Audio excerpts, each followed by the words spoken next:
Tekbir! Allahu Ekber! Tekbir! Allahu Ekber! ABD Başkanı Donald Trump, terörist İsrail'in güvenliğini merkeze alan, Filistinlileri ebediyen yurtlarından sürmeyi hedefleyen 100 yılın anlaşması adını verdiği planını açıkladı. Herkesçe malum olan ve emperyalizmin genel karakteri olan hukuku hiçe sayma alışkanlığıyla bu açıklamalarla bir kere daha deklare edilmiştir. Özellikle Kudüs'ün statü konusunda tamamen sapkın bir inançtan hareketle oluşturulan iddianın ve teröre dayanan eylemin meşrulaştırılması daha açık ifadeyle ilk günden itibaren gerçekleştirdiği terör eylemleriyle ayakta kalmaya çalışan Siyonist İsrail'in yine kör bir inançla ABD tarafından desteklenmesi, terörün meşrulaştırılması ve yaygınlaştırılması noktasında kirli bir işbirliğidir. Kahrolsun Amerika! Kahrolsun Amerika! Kahrolsun Amerika! Dolayısıyla bu bir anlaşma değil, anlaşma makyajlı savaş çağrısıdır. 100 yılın planı denilen içeriğin Filistin'in küçültülmesi, Kudüs'ün bütünüyle işgal edilmesi, Filistinlilerin vatanlarından çıkarılması hükümlerinden ibarettir. Kısaca planda, anlaşmada soykırım, vahşet ve işgal diplomasisidir. ABD ve İsrail 60 yılı aşan kan ve zulüm devleti tasarımıyla başaramadıkları Büyük İsrail ve yok edilmiş Filistin hayalini şimdi de bu yolla gerçekleştirmeyi deniyor. Postalla, kanla, olmadı kravatla ve kalemle deneyelim diyorlar. Bu anlaşmayı önemseyen, irdeleyen, konuşmaya ve uzlaşmaya değer gören herkesi Filistin'in düşmanı, Kudüs'ün satıcısı, Filistinlilerin soykırımcısı olarak tanımlarız. Hiç kimse Filistin'e el koymaya, İsrail'e yol vermeye, ABD'ye refakat etmeye yeltenmesin. Bu coğrafya insani değerleri herkese sunma noktasında cömert, insanlıktan nasipsiz her özneye, her devlete, her zihniyete haddini bildirecek kadar mert insanların, inanmışların coğrafyasıdır. Kahrolsun İsrail! Kahrolsun İsrail! Kahrolsun İsrail! Kahrolsun İsrail! Irak, Küveyt, Yemen, Suriye, Afganistan ve daha birçok bölge ülkesi milleti ve toplumu ABD'nin ne işe yaradığını, vaat edilmiş topraklar anaforu için neler yaptığını, Armagedon hedefi için ne kadar şuursuzlaştığını yaşayarak ve zulmün her çeşidini görerek biliyor. ABD şimdi bak elimde silah değil kalem var şiirinliğiyle yeni bir yol, yeni bir son arıyor. Biz bu yolun bölge için barış ve huzur, ABD ve İsrail içinse önlenemez son olmasına gayret edeceğiz.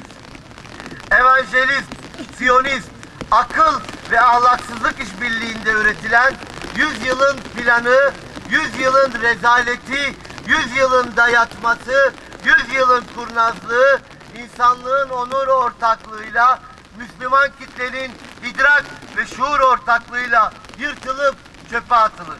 Tekbir! Allahu Ekber! Tekbir! Allahu Ekber!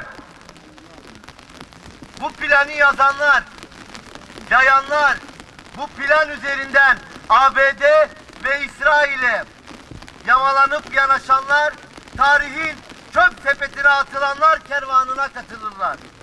Bilinsin ki Filistin ne İsrail'in hedeflediği kadar küçük, ne ABD'nin düşündüğü kadar aciz bir devlettir. Bilinsin ki infiada sadece Filistin'e ve Filistinlilere ait değil, bütün insanlığa ve yerküreye hakim bir bilinçtir. Bu planın tek olumlu yanı evangelist, emperyalizme, Siyonizme, kapitalizme karşı küresel infiada çağrısının karşılık bulmasını hem kolaylaştıracak, hem hızlandıracak, hem de katılanların sayısının artacak olmasıdır. Biz Hazreti Ömer'den, Selahaddin Eyyubi'den, Yavuz Sultan Selim'den, Abdülhamit'ten bize miras bırakılan ilk kıbleyi koruma gururunu, İbrahimi yaşayışın merkezi coğrafyasını bağımsız Filistin ve özgür Filistinlerle birlikte devam ettirme onurunu yaşamakta ve mukaddes bir miras olarak gelecek nesillere aktarmakta kararlıyız. ABD ve İsrail şunu bilsin: İçinde bağımsız Filistin, özgür Kudüs ve işgal ettiği topraklardan çekilmiş İsrail kavramlarının ve bunu sağlayacak kurallarının olmadığı hiçbir sözleşme, anlaşma ve plan imzamıza da rızamıza da sahip olamaz. Çok açık söylüyoruz. Orta Doğu'dan defolan ABD ve Filistin'de derdest olan İsrail hedeflerine hiç olmadığı kadar yakın ve bu hedefler noktasında birlik ve beraberlik oluşturmak açısından da daha önce olmadığı kadar kararlıyız. Yaşasın bağımsız Filistin. Yaşasın Müslümanların onuru. İnsanlığın barış ve huzuru güzel Kudüs. Söz veriyoruz. Filistin'de, Kudüs'te özgürleşecek, ABD'de, İsrail'de, Orta Doğu'dan defolacaktır.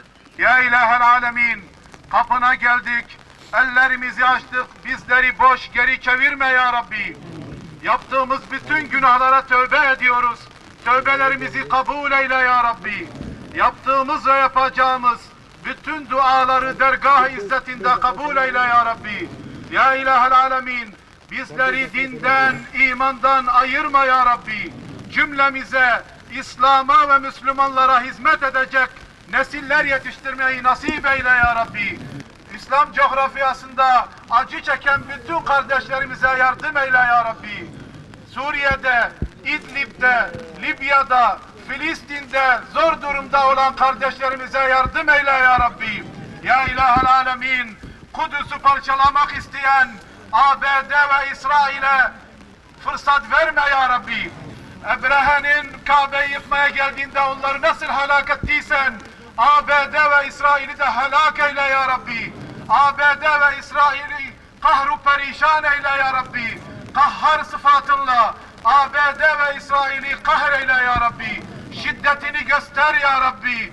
Gazabını onlara göster ya Rabbi. Merhaba.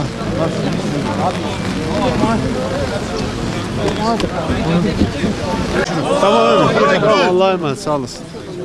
Allah İsrail'in belasını versin. Amerika'da beraber.